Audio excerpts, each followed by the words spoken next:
everyone. Donald J. Broward here with James Clark. We're doing our year-end wrap-up / end-of-season podcast, the Near Fall Podcast State Tournament wrap-up special, whatever you want to call it. It's the end of the year. Everything's over. We're going to talk about our predictions from states, both boys and girls, and we're also going to kind of make some more announcements heading into the off-season. So thank you for joining us. We had a big weekend, obviously, with crowning new state champions, both boys and girls. Great run tournament, a little long, but other than that, I think it was a solid weekend. Got to see some people down there who actually were my sponsors. Dan Warnikoff Champion Athletes, we talked about this before. We'll say it again. Your body is like a car.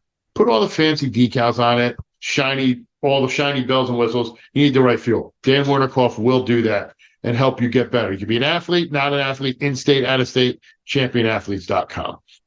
Apex Wrestling School. 4 in New Jersey, 1 in New York. I got to see both co-founders, Damian Logan and Dane Tabano, down there at States. Told me how ecstatic they are about what we've done this year, and they want to do more next year. So Apex Wrestling School, proud supporters of what we do here at GardenStateHSWrestling.com, and the Harrington companies. We saw the Harrington's hockey jerseys, a little different from the Ryan's Hawaiians.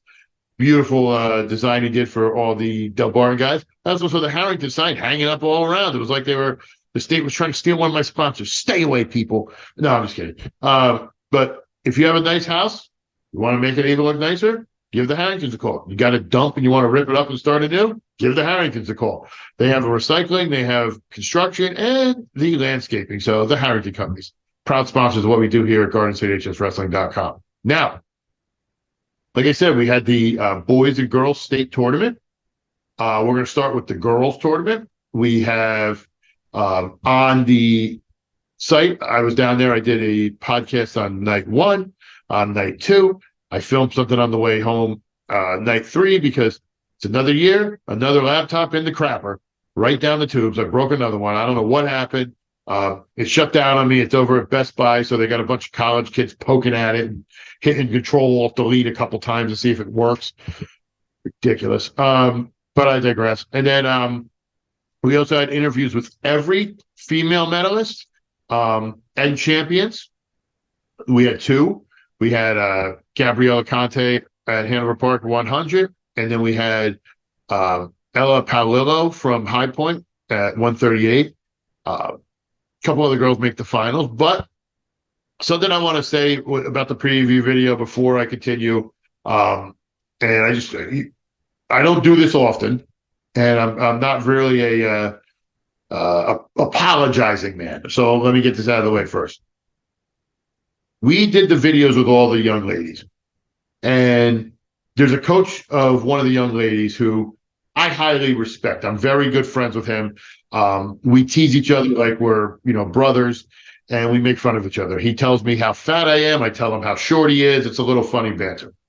So when I interviewed his girl, we were joking around, and I talked about him being short, and I think it might have upset him, and I want to apologize to Coach LaPaglia. It was never my intention, and I understand it being the first girl in your program, her first state medal. That's something you're going to cherish, and I apologize wholeheartedly to you and Sophia if you felt that me joking how we usually do took away from that. It wasn't the right time or place, and like I said, I wholeheartedly apologize. I think he's a great coach. I think he's very underrated, and I really like what he's done at Pequannock. So, like I said, I don't want there to be any hard feelings, and I know he was, he accepted my apology, but I wanted to make it on here so everybody knew. I also want to apologize to Sophia Kletch's parents. It wasn't the time or the place, but she didn't have a problem with it. But I still, once again, just want to reaffirm that. Now, as I said, all the videos are up with our champions, but quick breakdown here. We didn't do, I think, did we go crazy with the girls' predictions, James? Do you remember what you picked? I know there were a couple ones that I really, obviously we knew the ones that would really stand out, but there were a couple shocker ones. I guess you could say in a way. Maybe that might be a little bit of an understatement for that, but Well, let's see who you. Let's tell the people right now. Who did you? Well, here's what we'll do. Here's how we'll break this down with what we're gonna do. I'll break down who the finalists were and who the winners were, and you tell me if you had that or you had something different. I also, just for full disclosure, when I put up my picks on the website, I added a bonus third place person, so I had them there. So let's go through with what we got. Who did you have at 100? Gabriella Conte. That was for me. That was a no-brainer. Thought she was going to really go right into and dominate the whole bracket. And who did you think she was going to face? Do you remember? We thought it was going to be someone that was going to be a little bit more someone that we thought was going to be. I want to say it was more the one of the other girls that was in there. I can't remember exactly who, but I know we talked a lot about Gabriella Conte, and we knew that that was our pick to win that one. So. Yeah. So here's what I did. And you tell me if you had any different. I had got Conti and Goosefa from Ridgewood, who I got a chance to see at North One. I had them in the final, which is what it was, and I had Conte winning it.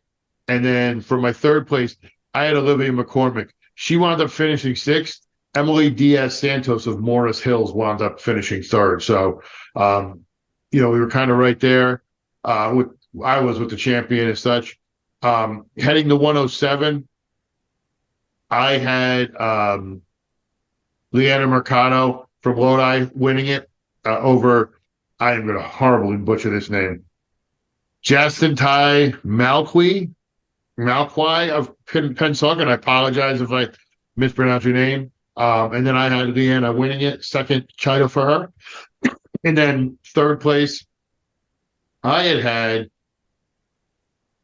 Princess Storm Woody, I think I hope I'm saying that right. That's what it looks like it says. It looks like Princess with like 4 S's, Storm. Oh, okay. That makes sense now. I'm realizing what happened. When I saw the names, it just had Princess T, so I was like, it's Princess, but it's Princess Storm. Okay.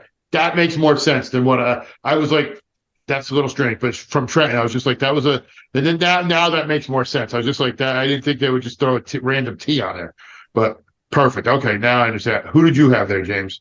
I had Mercado. I agreed with you on that one. That was a good pick right there too. And the Pensacola girl of Malaqui. That was my pick too for the finals. Now this one was kind of blown out of the water, if you want to say. I originally picked Paige Weiss to beat Valerie Maldonado in the finals. And then I had picked for third place Kylie Gudowitz from Howell. Well, Kylie wound up winning the whole thing. And Paige Weiss finished fourth, and Maldonado finished seventh. Maldonado also had the flu, from what I understand. She was very sick and couldn't get that energy back. And Weiss lost, but then came back. The person that beat her was Paige Kirk, who she beat in Region 1. And then Madison Blumenthal from Bordentown finished third. So my picks were Maldonado. That was my pick to make it to the finals. And I liked Paige Weiss a lot, from Sparta. And my pick was Maldonado. I thought she had a really good showing when we saw her at North 2. So that was my pick right there. And definitely was definitely wrong on that one, but it's how wrestling works. Also, just before we get too far ahead, also at 107 placing for area, Madeline Carmichael of Montville 7th, Lily Henderson of Vernon 8th. And then here, we had Weiss of Sparta. So heading to the 120, I took Olivia Palmer over Riley Lerner. And for my third place, I had Caitlin O'Reilly from Middletown. No, am I wrong on that? Did I write down the wrong name? I think I might have, because I think she's farther down. No, I might be wrong there. Caitlin O'Reilly, I had of Middletown South finishing third. I kind of got O'Reilly right because I had a Grace Riley. I don't know if that counts. Maybe it's she's Irish. It's her American cousin. I don't know. Grace Riley of Paramus Catholic finished third, and then somebody who we just talked about, Sophia Kleka from Pequannock finished fourth. Very impressive for her. She was actually losing in her first match. early, and I posted the video of her getting the pin, so it was the first win for their team. She wrestled an impressive tournament, and I think we'll be seeing more of her in the future. And then for my pick for the first place match, it was Lennox Horsebach from Boundbrook was one of them to make the finals. And then as far as the other pick goes, it was I know I definitely wanted her to get into the finals. I thought she would have a good shot. I believe it was also Palmer from Paulsboro, because that's also a very familiar name too, and Horsebug to come out. Now, 126, we had Liliana Zaku Ramos of Newton versus Jada Pichardo of Pennsauken. And then I had finishing third, Eva Altamirano of South Plainfield. Well, I got the right three, just the wrong order. Eva Altamirano won. Pichardo from Pennsauken was second, and Zaku Ramos was third. So my finals were Liliana's Zaku Ramos. That was our pick, obviously. That's one that we liked. And then we liked and we also did I also did mention about Alta Morano from South Plainfield too, actually making a name for herself too. But my pick was Zaku Ramos, who we thought was gonna make it down there and win it all. But for her to finish third, it's still very impressive. 100%. And then 132. This one was shocking because I watched it and I was kind of Matt's side. I don't know what happened, but I had Kayla Vasquez versus Shay Aritz from Buena. I thought Kayla was going to win, but Shay pulled to me. I don't want to call it an upset, but you're talking about a defending state champion, and beat her. And then I had Natalie Tucker finishing third from Vernon. She actually finished sixth, and Lamaya Berry of Absegami wound up finishing third. But great job so far, with that. But I mean, right two, just the wrong winner. Yeah, I had Vasquez and I had Aretz as well as in the finals, and Vasquez winning it all. But it happens. Listen, that's why it's such a rare thing when you see, multi-time champions or undefeated wrestlers. It just happens. Heading to 138, a match I'm sure people and fans have heard announced numerous times. Eva Paolillo of High Point versus Eva Barry of Newton Kittatinny. I had them in the finals. And then for third place, I had Gabrielle Roberts of North Brunswick. And so Paolillo won. Barry was second, but Sonia Bawaz of Paramus was third. And then in the area, Riley Canati of North Huntington was eighth. So this was a really tough one for us too. I did have Ella Palillo from High Point. That was one of them. And someone else that made the finals too that we thought I kind of thought would have made it would have been Soto from Linden, who also was very impressive at North too. And I thought that Palillo would have won it from High Point, and that's who ended up winning it. Heading to 145, we had Olivia Georges, the defending state champ from DePaul, facing Julia Fungaro from Boonton. I got half of that right, but it wasn't the person you think. Thea Rowland of Middletown South actually won against Fungaro. And then Georges finished third. I actually had on my original was Georges winning over Fungaro with Sanaya Queen of St. Thomas Aquinas third. She finished fourth. So, you know what they say about the only thing close is anything is horseshoes and hand grenades, and they weren't either one of them. So don't get credit for that. Yeah, I also agreed with you on Olivia Georges and Julia Fungaro, and Fungaro was my choice, and then that just didn't end up being the case there. But let's head to 152. I took Samira Koopa and Camila Castro. Koopa hurt her back and actually had an injury default and finished sixth. Winning it was Elizabeth Adebola of Perth Amboy. She beat Alexis Payton of Clayton Glassboro. And for my third place, I had Elizabeth as the third place finisher. So I was somewhat right, but like I said, it doesn't count. And we talked a lot about Koopa, so that was my pick for the finals there for her to be able to do it and to potentially even win it all too. And then the person that I thought was going to meet her there was Castro from Ridgewood, and that just didn't happen in that favor. But that, again, that's the sport of wrestling as we keep talking. So Now, 165, I was a perfect 3 for 3. I took Adiana Williams from Pemberton over Ari Tyson from Cherry Hill West. And somebody I was very impressed with because she was in the match towards the end, young wrestler, Solaris Paul of John F. Kennedy Patterson, was super impressed with not only her run at regions, but down at states. And she was very impressive, the junior. So I expect big things from her next year, but I got those a perfect 3 for 3. and I'm going to go with you on that as well. That was my same exact one. I think you're just trying to ride my coattails again. How dare you? Oh, Then we'll head to 185.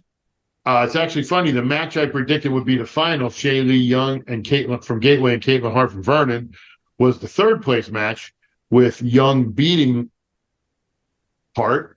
And then I had picked it Liliana Alicia of Central Regional, who actually wound up winning it over Neilani Deval of North Plainfield. So, like I said, had the right people, just the wrong order.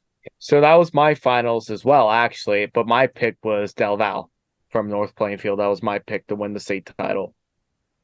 And then at heavyweight, we had Shalitha Collins of Ewing winning her second straight title over Alyssa Alcindor of Union, and finishing third was Caroline Beagle. For mine, I had Beagle beating Alcindor and Shalitha Collins finishing third. Also in the area for us was Kayla Mena of Par Hills. And then I knew I missed one. At 185, Olivia Rea of Warren Hills finished fifth. But the one thing I'll say before I like to talk about it was, if you get a chance to go back and watch the videos, please go watch the end of this match. Because after Shalitha wins, she does a cartwheel and jumps into a full split on the mat. It was the most impressive celebration I ever saw. I was like, wow. And it brought an energy to the room in the gym. They were just in the building. They were loving it. And she was going like, that's one of those special moments you look back. Oh, and they even talked about it. There was Fortenbauer does a column called The Slammies and was talking about the most impressive thing, and one of the awards he gave was her for that. So very impressive, very impressive celebration there by her. And honestly, that could actually dethrone any of the celebrations we've seen from the boys in years past. Well, you got to go back with the boys because we're going to talk about one of the champions coming up, but you got the Simon Ruiz Spike. You got a couple. The one thing I'll say, and I understand why people want to do this, but it's kind of getting a little old. The move where you grab your coach and you give him a throw, like, enough. It's very commonly used now, where it's like nationally, like other people are starting to repeat it now. Now everybody does it. I almost wish for some of these schools they would have it where, like, the coach. This is an old reference, James, so pay attention. There was a movie called Wildcats, and one of the coaches accused the other coach of paying a player. I just almost wish that, like, they would just hand them that's what I would do. I would just be like, here's your money for winning us a state title type thing. Just that's more inventive than the throw thing. That's like, come on. You might open up some ideas for kids for next year. Oh, I don't even want to get blamed for anything. Okay. Now let's head to the boys. There's going to be a couple that are going to be right off the bat. What we made picks. I caught wind of it before it happened, but full disclosure, we filmed our preview a couple days earlier. There was a couple things that happened before any whistle blew that changed everything. One was Gabriel Logan, what's his name? I'm forgetting. Logan Roman from Logan Roman. I knew it was Roman. Logan Roman, who had an emergency procedure. the week of from Old Bridge. That's what it was. Sorry, I was thinking of something else. But he wound up withdrawing before the tournament happened. They had a reseed. And then the other big surprise was before the whistle was blown was Williamstown and number 1 seed Tyler Hildebrandt missing weight. So that completely threw the bracket its flux. But because of the rule, they didn't reseed that. So it was an open weight up top, and it led to some really good wrestlers getting through that I thought might have a tough time. But let's start with 106. At my weight, at my pick, I had, because we posted you before, I had Hildebrandt facing Sans and I apologize for the fact that I didn't put the T in his name. It is Sans, not Sans. And then I had Killian Coluccio from CBA finishing third. It was actually Sans winning, Mason from Southern second, and Coluccio third. So I had before he withdrew, I had Hildebrandt from Williamstown in the finals against Sans, but I had Hildebrandt winning it all. And unfortunately, in his case, not making weight, he didn't end up winning it. But congratulations to Sans, though, too, a very, very quality freshman who pretty much really breezed through this bracket at 106 as a freshman. Yeah. That's pretty cool. And that's all because of seeding and stuff, but he's going to be back, and I'm sure Saga next year and have that seeding, so he'll be a top seed. And he was still, I think he was the third seed, if I remember correctly. Yes. With that. Now, head to 113. This is the reason you're persona non grata at certain schools now, James Clark. Especially if it's a neighboring school. Yes. Well, they always hate you. They know those things you do and where you hit everybody. Anyway, at 113, this was reseeded, obviously, before. I think if I remember correctly, I had picked Logan Roman to face Tyler Hagginson. I changed it because it got reseeded on my my website one. So I changed it to Hagginson versus Braun, with Hagginson winning it. It actually turned out to be Hagginson versus McGinty, with Hagginson winning it. And I had Braun, like I said, I had Braun in the finals. I had Jack Bergman finishing third, and it was actually Paul Kenny of CBA finishing third. So my pick here, and please forgive me for anybody that's watching, I had Paul Kenny from CBA. That was my pick in the final, and I had Nathan Braun from Bergen Catholic to make it, and Kenny was my pick. But congratulations to Tyler Hagginson. I'm not just doing that for brownie points or anything like that now. He's doing it for brownie points, Heather. Don't let him lie. That's your mother. Cut off. But congratulations, like in all seriousness. So congratulations to him. Congratulations to the Mount Olive coaching staff, the community for finally getting a state champion for the first time in like 36 years. 1988. That's really cool. Yeah. And then before we move on to 120, Brody Neal at 106 finished seventh from West Morris, and Jake Holly finished eighth from Pope John. And then there was no other area representation at 113. Now, 120, looking at what I had here, I had Anthony Knox, who I think was a no-brainer.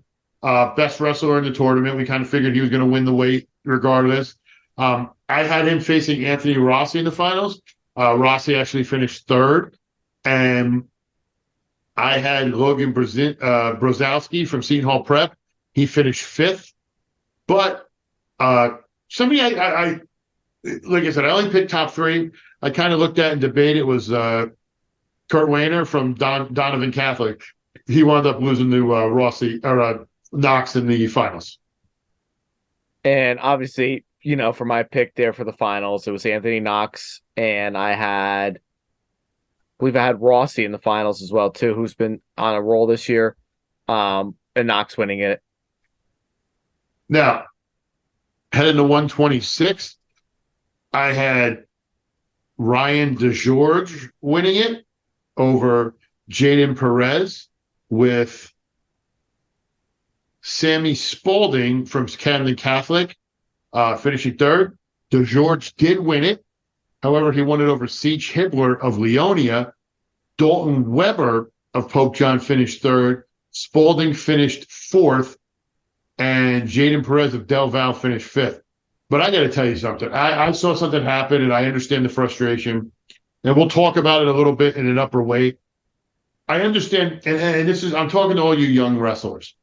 I understand the frustration of losing a match. Totally. Like, it's a horrible moment. It happens. Nothing positive comes from you punching metal doors, headbutting metal doors, kicking metal doors. Let me explain. When your body hits metal, who do you think's going to win? Metal. So don't, when Spalding lost earlier he was kicking the door, he headbutted a couple times. That's how you lost the match, yes, but wrestle back, and that's what he did. He could have hurt himself and been done for the year. Calm it down, guys. I understand it's high level, but you gotta understand. You're not fighting war. I fought in wars. I'm a veteran. You got to calm down. Like, I understand you just got to relax a little bit. But I just was, just some of the stuff. I was shocked. I don't want to say anything else because then I get in trouble. I'm already getting nasty looks and text messages from the guy behind the camera. So I picked Loudon Henry from St. Peter's Prep in the finals, and I picked the George, and the George was my pick to go into the finals and win it. Now, heading to 132, I got the finals right, which was DeJesus versus Walsh. And then I had Patrick O'Keefe finishing third at 132. It was Chase Hansen from Lower Cape May. I had Walsh winning it, but DeJesus did. And then also a couple local area guys. Fifth place, Nicholas Bolella. He went to a school. I don't remember what school it was. Hackettstown, and Chase Quinnell of the Del Barton finished seventh. So good run there. So my picks were Walsh from Pope John and DeJesus, and I actually did pick Walsh to win it. He just seemed like when I saw him wrestle, during the districts and the regions time, he just looked like he was a man on a mission. And I think next year he's going to come back next year. Oh, 100%. And he's definitely going to come back and win it all for sure. But this won't be the last time you will see him for sure. But congratulations to DeJesus. But I thought Walsh would have been the winner there. But hey, it's good for. And you have to think too, like looking at it, DeJesus has quietly had a great career. 2 state champions, a third place finish because he had Knox last year. I mean, that's impressive stuff. So Let's head to 138. I had the right finals, but again, I picked the wrong guy. Kaden Rishardi of St. Peter's Prep beat Jaden James of Del Barton in the finals. I had Ryan Langenmeyer finishing third, and it was Dylan Ross of Paramus Catholic. My picks was Rishardi from St. Peter's Prep and Jaden James. I picked James to win it, and then Rishardi won it instead. So that was my finals pick right there. Now, 144. I had Alex Ninney making the finals against Jack Myers, and I had Wyatt Stout of Southern finishing third. Now, this was obviously wrong because Sonny Amato of Rumson Fairhaven won the title over Ninney, and Stout was fourth, and Myers finished fifth.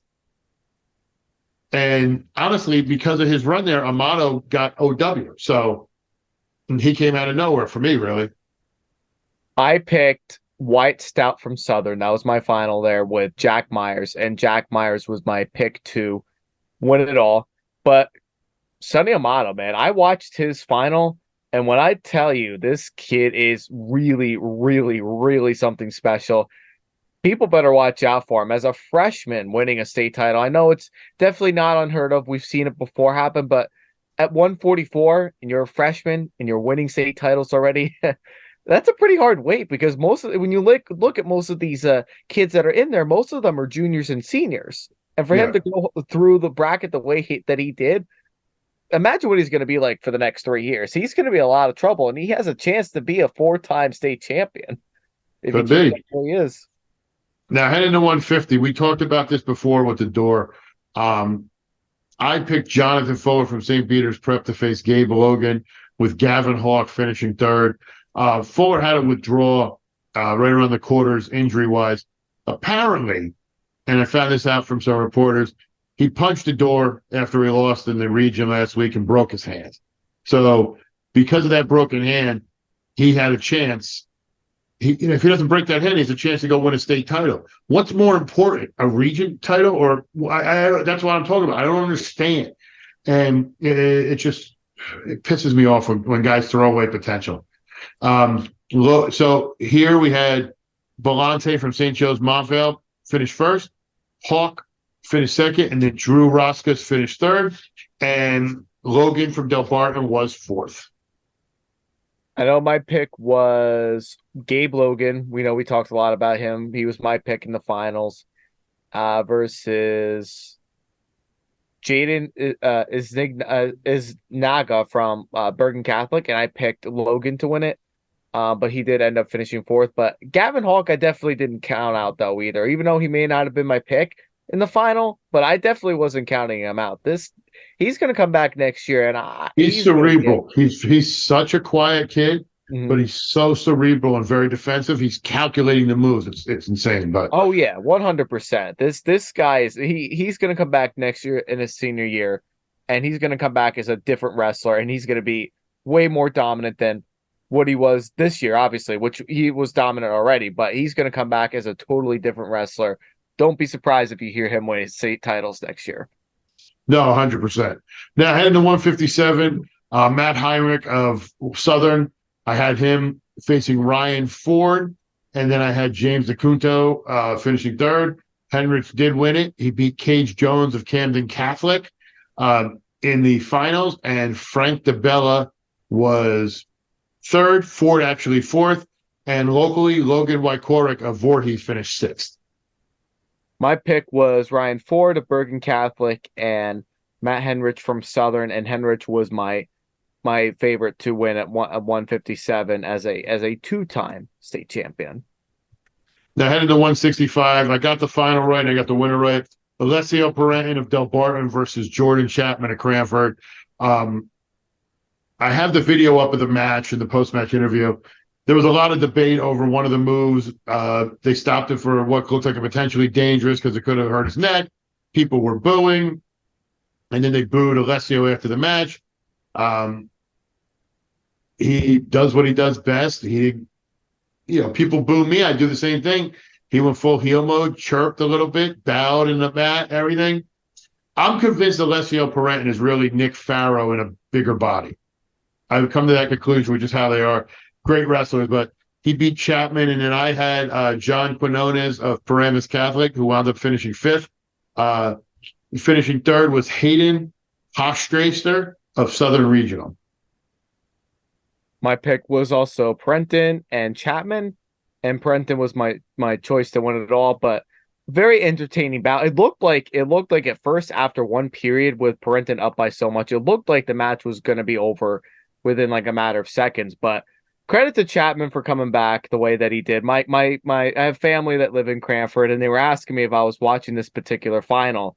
I was like, well, yeah, I'm starting to watch it now, and looking back on some things that was happening and everything. Chapman did have a chance, but Parenton overcame in the most crucial stages where Chapman just kind of missed out on some opportunities. But Chapman will be back next year.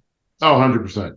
This could be a state final for next year, too. It could be. I think they're going to avoid each other, though. Just my personal opinion. I think they're both going to be like, we'll go different ways. Because then you also got to worry about where this next guy's going.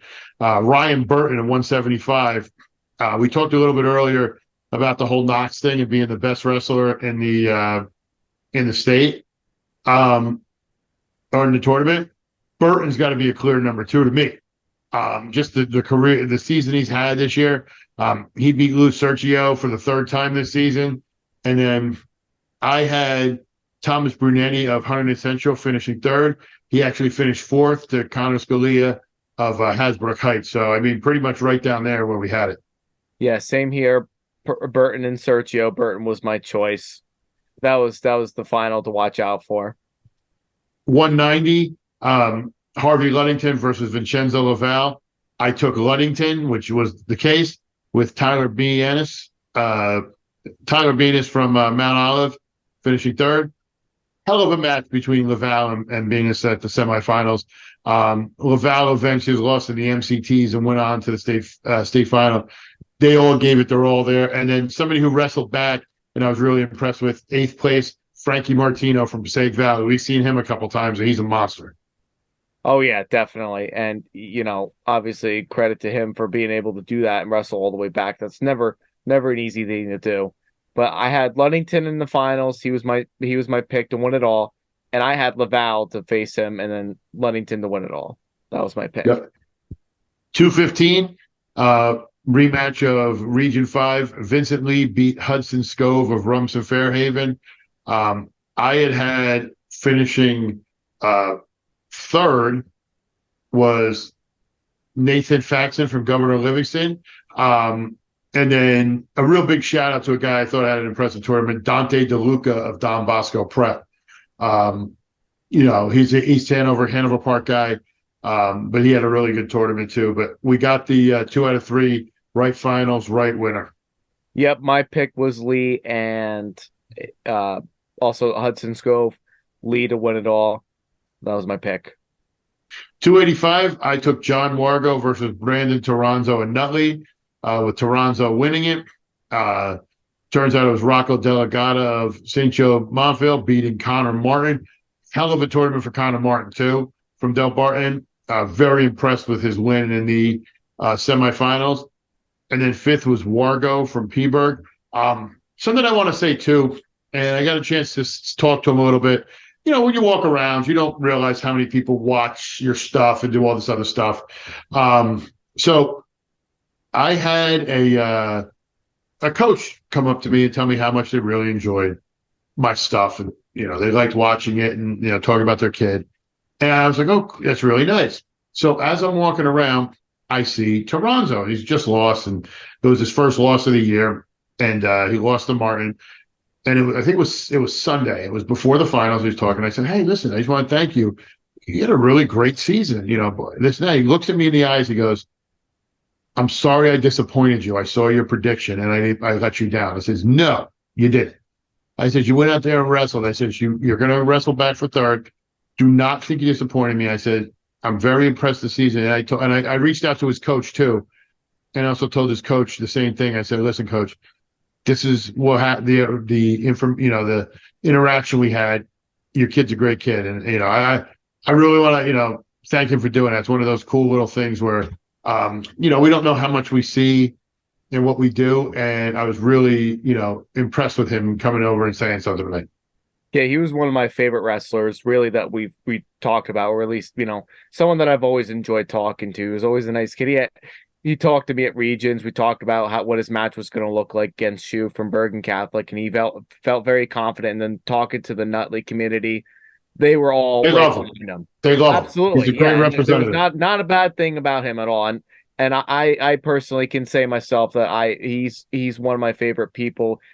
Great, phenomenal wrestler, but even a better person. And I even saw him post on his Instagram page, and I told him, listen, no matter what you place, we're all very proud of you. So be proud of what you were able to accomplish. Yeah, 100%. Like, that's the thing. Everybody has to understand that. I understand everybody wants to get on the podium. You guys are the top 32 in the state at your weight. That's impressive when you think about how many schools there are and everything you did. So please do not let, something like that hold you back. And, listen, I know he's a senior. I know, that, but I expect big things in the future from Toronzo. I think he's a great kid. He did, really well. And like I said, I was thoroughly impressed with him. I was thoroughly impressed with a lot of people. I really enjoyed my weekend down there in Atlantic City, getting to see everybody. A lot of people were talking to me about the girls wrestling we both covered, and great job we did there, telling us about how we do with our live streams. Thank you to everybody who watched this year. It's been very humbling for me. I'm just a fat guy who likes to talk about wrestling, and James is my special friend. I allowed to come hang out with me because his mom pays me a lot of money to get him out of the house and make friends. He doesn't make any friends, but truth, James. But everybody who came up and shook my hand. I was walking through the casino, and this will tell you how funny it is. I'm walking through the casino and people are yelling my name. Like, oh, it's Don Brower. Don Brower. And I'm like, shit, I didn't realize that many people watched our stuff. So thank you everybody who watched everything we did this year or commented or said anything. There's been a lot of questions too about the All-Star match. So what we're trying to do, and it's a task, but I'm trying to do it this year, is for everybody knows how we did the format last year with each coach, reporter drafting their teams and having a squad and wrestling them like they did with, points assigned and such. All 4 coaches are back. So we're going to have the same team names, assuming James doesn't want to change it to something else. I don't think he will. But it'll be pretty much the same format as last year. What we're going to do different this year is I'm trying to get 4 girls per weight. So we want to include the girls as well. Where last year we had some really good matches, but I want to get a full girls complement, especially if we're covering girls wrestling. So that's what we're working on. Getting some names in, working on a date. We have one in mind. We're just waiting for the school to get back to us. It will be in May sometime, early in May.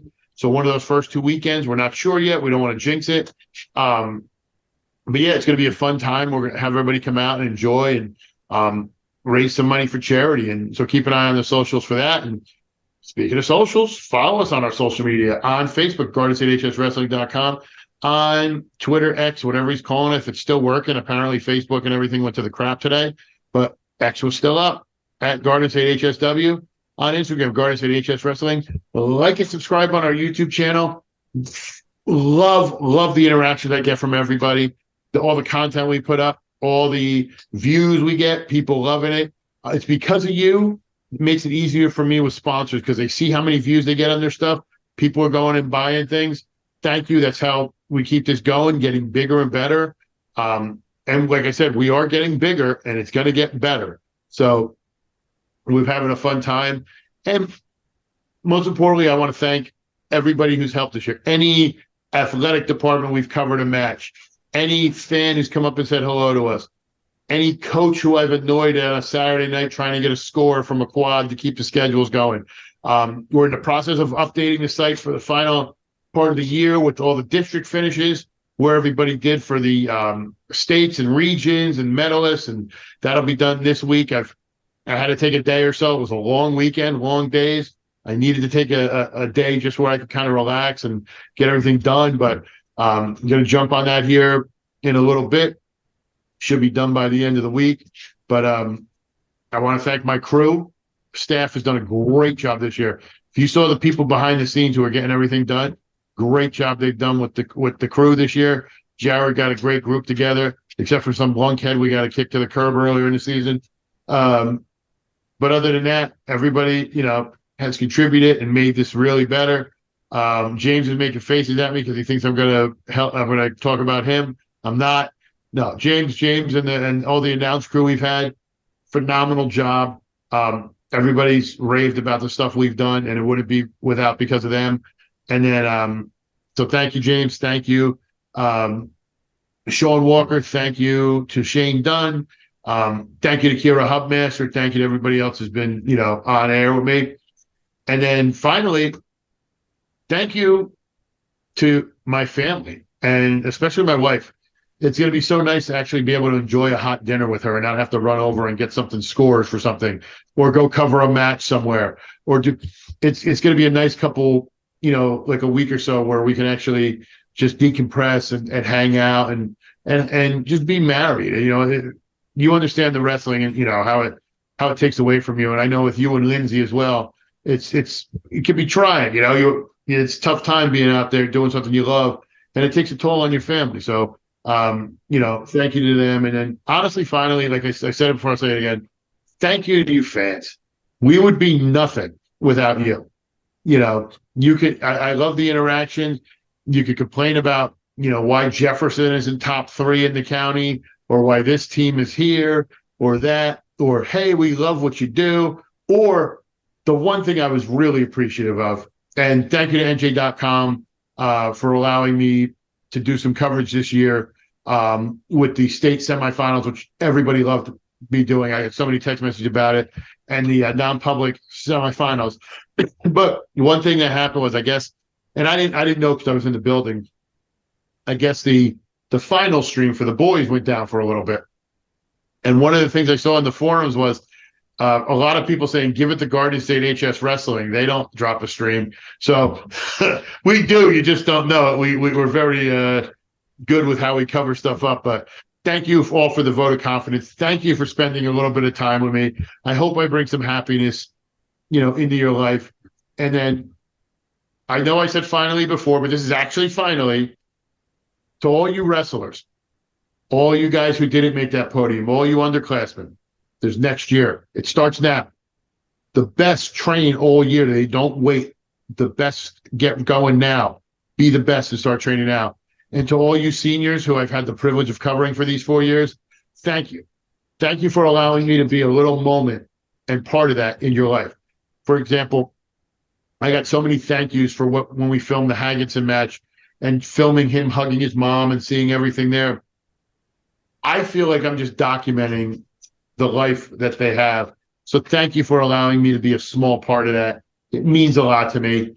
If you decide to go on to college or you're just going to work, best of luck in whatever you do. I'm sure we'll see you around. But let me wrap this up. For Jared, the podcasting legend, for James Clark, for all the staff here at GardenStateHSWrestling.com. It's been a hell of a year. We love you, and we'll see you soon.